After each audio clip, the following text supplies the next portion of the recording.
I grew up in the United States, and I grew up in a real broken home where there's actually eight marriages between my biological parents. My mom was married three times. My biological father was married five times.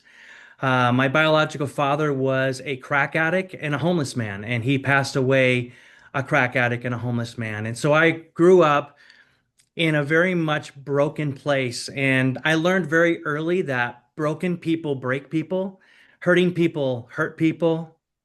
And growing up that way, I got radically saved at 18 years of age in a dojo, a place where you practice Taekwondo, by my instructor, actually August 13 at 4:39. And you say, how do you know that? Because I actually wrote it down. So in that, and my life began to radically change.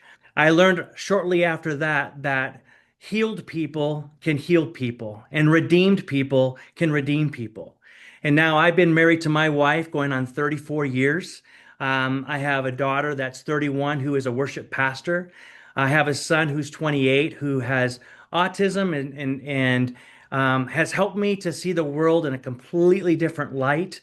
And so I learned also being in ministry now for 35 years that broken churches or unhealthy churches create unhealthy people, Mhm.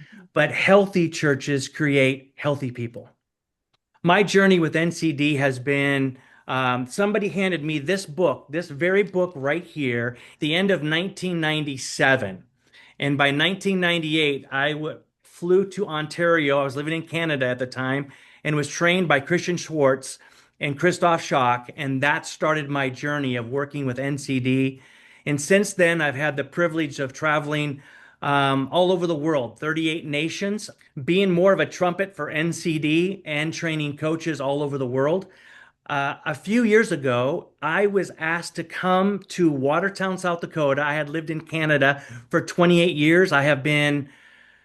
I've done everything from being a youth pastor, associate pastor. I've been a church planter. I was a senior pastor. Then I started being a church planter with other networks throughout the world. And I've trained over 6,000 pastors in Nepal alone. And so I've had the privilege of really, when I planted my church in 2003, we used NCD and we did everything with that. And we've watched that church to this day still continue to grow and reproduce. But in 2022, my daughter was on staff at the church I'm presently at in Watertown, South Dakota. And the church was dwindling, dwindling, dwindling till finally my daughter called me and said, Dad, you help churches all over the world. Come and help this church in Watertown, South Dakota. And I said, well, it doesn't work that way. You have to actually, the pastor has to ask me to come. But through all that journey, I got in contact with the pastor, and in shortly after doing we actually did the survey, and in the middle of doing the survey, he told me, oh, by the way, I'm leaving. And I'm like, well, it doesn't do much good to do the NCD process if you're leaving. And so he said, well, why don't you pray about being the interim pastor here? And I'm like, well, I live in Canada, so that would be a deterrent, and I have a ministry out of Canada.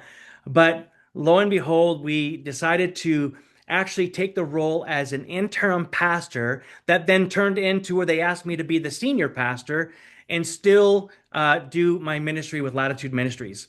So I want to share the testimony on that story. So here's my life motto, real quickly: a healthy life full of love empowers others. I actually did this when I went through Christian Schwartz a couple of years ago when you go through his class of understanding energy. And so if you know anything about Christian Schwartz, I did a whole session in the series and we came up with this picture and that motto for my life. So this is to Christian Schwartz on my journey of this picture speaks life to me, but that's my motto: a healthy life full of love empowers others. So let me go ahead and share with you, and many of you have probably seen this church life cycle. And this is the before picture. I'm going to give you a before picture of the church that I'm currently in right now.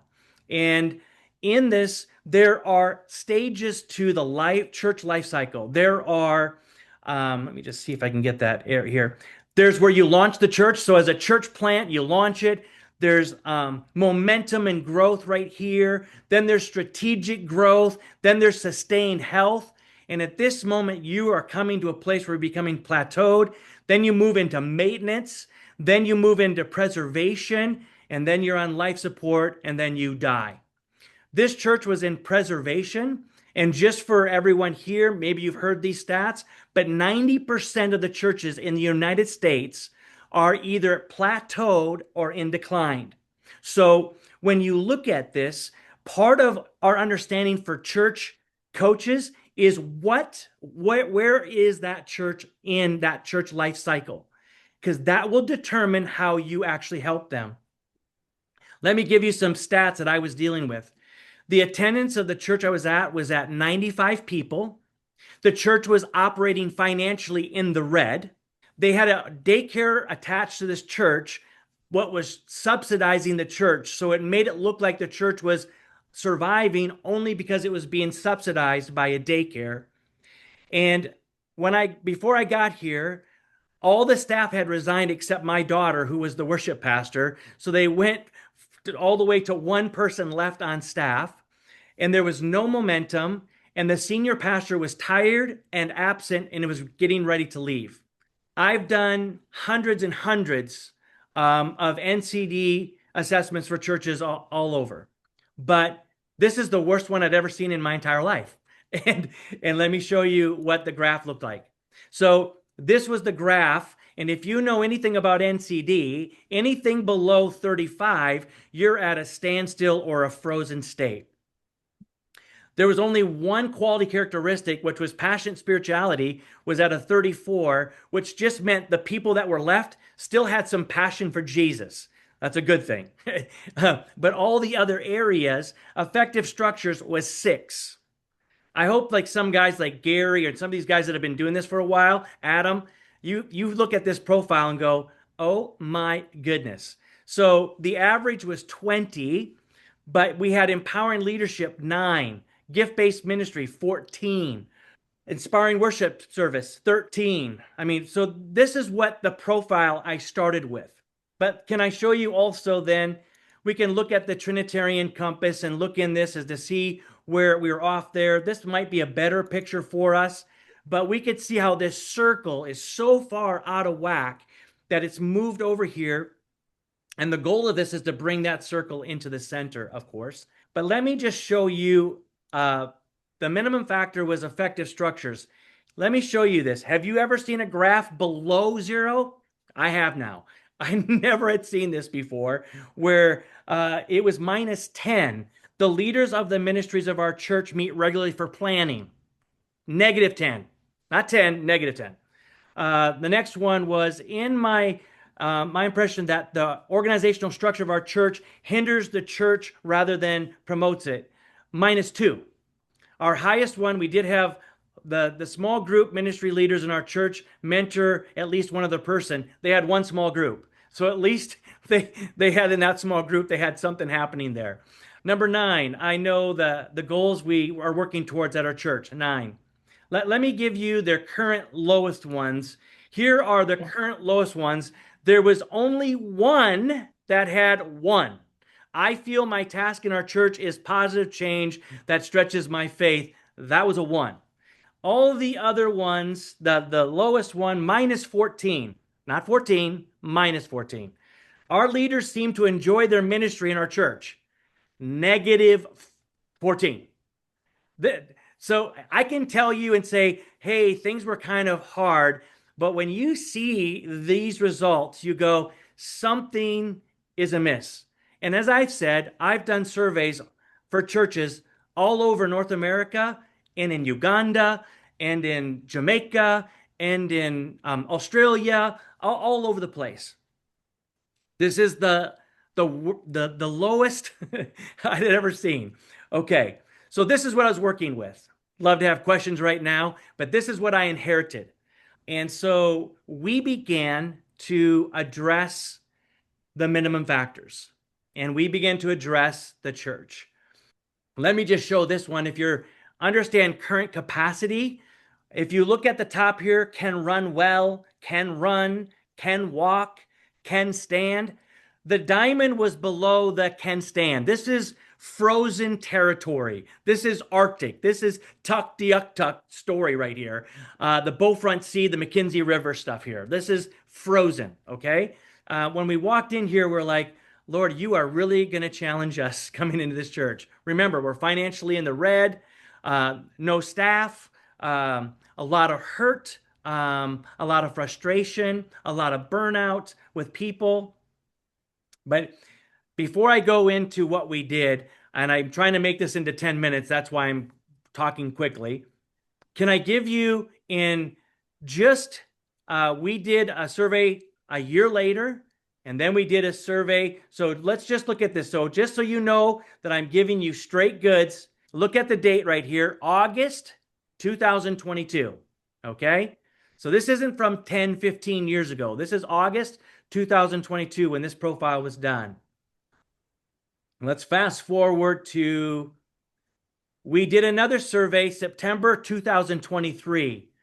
There's a vast difference in this profile. We saw empowering leadership go all the way up to 80, gift-based ministry 62, effective structures 74, inspiring worship 75, holistic small groups hardly changed because we didn't have any small groups yet. And so that was our minimum factor. Need-oriented evangelism 74, but we went from an average of 20 to 68 in just over a year and a month. Now, let's fast forward to, we just took the survey a few months ago. November 2025, empowering leadership became our minimum factor. But what I want you to see here, what creates a healthy survey, is when you see gaps, 80 and 48, that's what you look at as the gaps in the surveys. What you're trying to do is get those bars more like together and that's more balanced. But look at where we went from small groups. We began to focus on small groups and we moved that to 74. Let me give you a bar graph. This was our first survey, this blue line. This is the one we just did. Now with that, we tried to bring that circle so we're more balanced now. So that when you have the fellowship, the faith, and the service, that's what we're trying to do. Remember, healthy churches are full of healthy people in their head, heart, and hands. Let me just give you this right here. Here's the minimum factor of effective structures. That was our minimum factor. You can see that that's changed tremendously. But let me give you where our current highest are in this model. So we should then be and let's look at this one. We went from minus, it was probably, I don't know, 13, 14, to right now probably 70. So let's talk about what's happened. Well, in the last 24 months, we've seen 95 people water baptized. We have now 14 small groups. We have 7 people on staff. We have 350 people attending regularly. We're financially in the black and just did $500,000 worth of renovation in our building and our parking lot. There's momentum, and we've taken the daycare and we've moved it off site to a different location. I share this story because I have been doing NCD. When we look at that graph, what we're looking at is we're addressing people. And there are processes that we put in place, but the idea of NCD is to help us create a playbook that's going to be able to address the head, the heart, and the hands, the way people think, the way people feel, and the way people act. I'm excited about this because this is a Midwestern church where they were looking at closing this church because of where it was at. And today it's a thriving, a church that's been revitalized. And there again, yes, I'm a hardcore NCD person, but I also believe that there is a process in which we can put in place to help people, because this is about people. Now, I'm going to stop there. We'll go to the breakout. I then have a pattern in which, how did we do this? Like what were some practical things that we did to address this? Let's set a foundation with Matthew 16:18. It says, Jesus said, I will build my church and the gates of hell will not prevail against it. So Jesus said he will build his church, but we are called to make disciples and we assist Jesus in his mission. And that is something that we have to understand, that this is his church, his mission that we are a part of. I learned very early, and when I was a church planter, when I would say, Jesus, help me to build this church. And I remember saying that so strongly. I remember hearing just a whisper one time where he said, no. And I'm like, no? What do you mean no? And he said, I don't help you build my church. You help me build my church. I don't assist you, you assist me. And I went, wow, what's my job? And part of that is we know the all by itself principle. We know that we sow seeds, we water it, he makes it grow, and we harvest it. But we make disciples, and he actually builds the church. The verse that I'm the strongest on with when it comes to NCD is Ephesians 4:16. Jesus said, he makes the whole body fit together perfectly as each part does its own special work. That word work there, as Christian Schwartz will say, it means energia. So everybody brings energy to the church, negative, positive, whatever, toxic, but they bring an energy. So it helps the other parts grow so that the whole body is healthy and growing and full of love. So what we're trying to do is help churches become healthy and growing and full of love. But everybody, there are no spare parts in the church. Everybody plays a part. When we look at this, let me show you the steps that I practically took. And I can send you this piece because it's not all of the pieces, but it's most of the pieces. Of course, we do the NCD survey. And I also have created a playbook that is for strategy and developing healthy culture and also execution. Every church needs to have a customizable playbook that they can insert the NCD results, and then it helps them strategize, understand that you're dealing with culture. Culture is the way people think, feel, and act, and then execute that. But when you're coming to a unhealthy church or a broken church, we have to understand that I've used the acronym HEART as a path to church revitalization.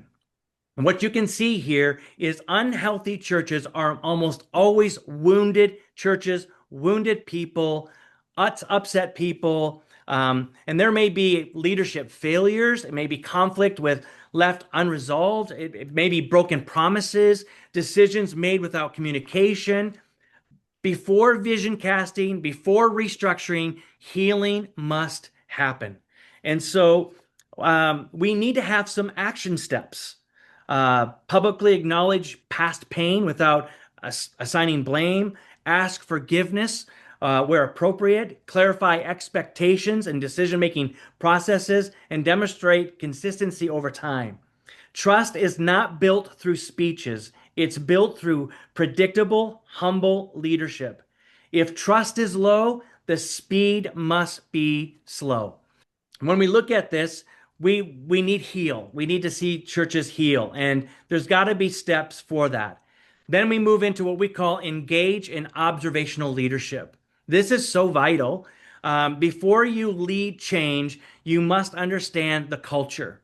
Too many leaders arrive and start fixing what they don't yet understand. And so observational leadership means watching patterns, identifying informal influencers, learning the emotional history of church, and discern where energy rises. Here's for storytelling the tool that I want to give to you. You have to first define, then you discern, and then you declare success. I would love to go through the whole HEART acronym, but I'm thinking if I do that, it's going to be overwhelming information. But if you want that, I would love to send it to you.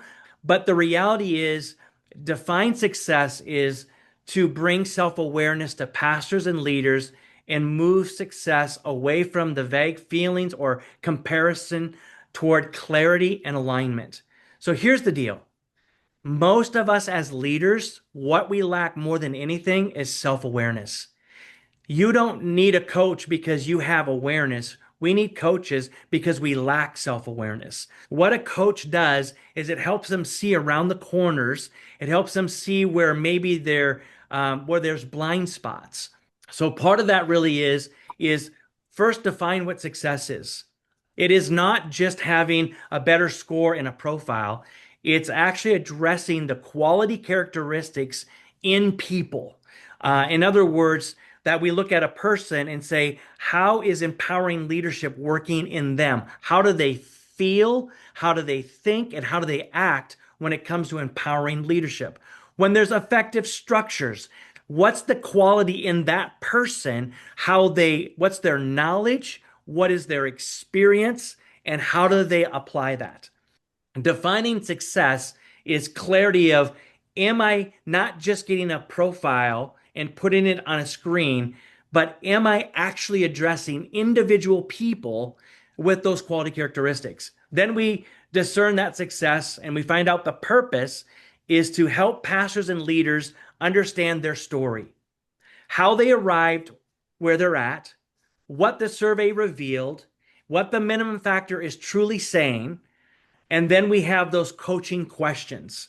In other words, what does this survey reveal about how the church arrived at this moment? What's your story? What's your story? How did you get where you're at? How does this minimum factor connect to past seasons of or leadership patterns?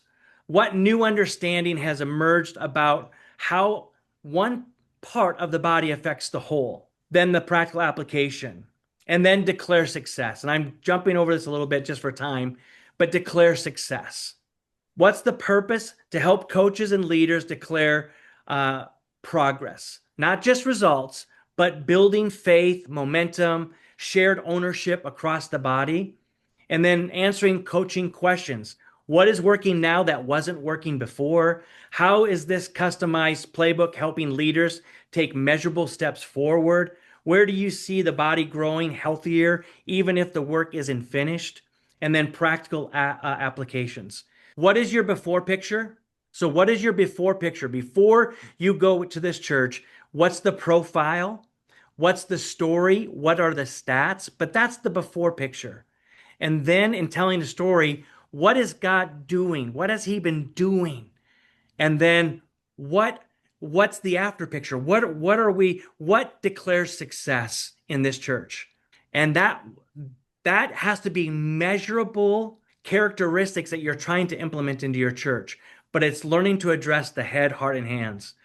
Part of the tools here is understanding that every church has a heart, and we're trying to help their heart get healthy. And so when we look at creating a story for NCD, what's the before picture? What has been the journey to help them get to that place? And what does the picture look like? Anytime you do strategy or execution, you say, if we could dream and you can see where this church could be in 5 or 10 years, what does that picture look like? What do you see? What do you see in 5 years when it comes to effective structures, when it comes to empowering leaders, when it comes to need-oriented evangelism, when it comes to loving relationships, when it comes to passionate spirituality? What would you like to see this church look like 5 years from now? And then what steps do we need to take to get it there?